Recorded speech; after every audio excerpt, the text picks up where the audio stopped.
பதுளை மாவட்டத்தின் பல பகுதிகளில் ஏற்பட்ட மண் சரிவு மற்றும் வெள்ளப்பெருக்கு காரணமாக பலர் உயிரிழந்திருப்பதாகவும் பலர் காணாமல் போயிருப்பதாகவும் பதுளை மாவட்ட செயலாளர் தெரிவித்திருக்கிறார். அது மாத்திரமல்லாமல் பதுளை மாவட்டத்தில் இதுவரையில் 6 நிலச்சரிவுகள் ஏற்பட்டிருப்பதாகவும் அவர் தெரிவித்திருக்கிறார். இந்த நிலையில் கடந்த 24 மணித்தியாலத்தில் மண் சரிவு மற்றும் வெள்ளப்பெருக்கு காரணமாக பதுளை மாவட்டத்தில் 11 பேர் உயிரிழந்திருப்பதாகவும் பலர் காணாமல் போயிருப்பதாகவும் தெரிய வந்திருக்கிறது. இந்த நிலையில் காணாமல் போனவர்களை தேடும் நடவடிக்கைகள் ஆரம்பிக்கப்பட்டிருப்பதாகவும் தெரிய வந்திருக்கிறது. அது மாத்திரமல்லாமல் கண்டி மாவட்டத்தில் ஏற்பட்ட நிலச்சரிவு காரணமாக 4 காணாமல் போயிருப்பதாகவும் தெரிய வந்திருக்கிறது.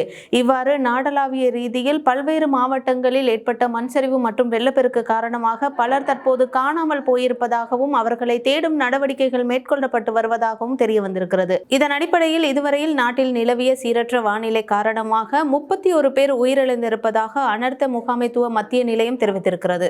இவ்வாறான அசாதாரண சூழ்நிலை காரணமாக நாட்டு மக்கள் வளிமண்டலவியல் திணைக்களத்தினால் வெளியிடப்படும் அறிக்கைகளை பார்த்து அது மாத்திரமல்லாமல் காலநிலை தொடர்பாக வெளியிடப்படும் செய்திகளில் கவனம் செலுத்தி தங்களுக்கான முன்னெச்சரிக்கை நடவடிக்கைகளை எடுத்து பாதுகாப்பாக இருக்குமாறு அறிவுறுத்தல் விடுக்கப்பட்டிருக்கிறது.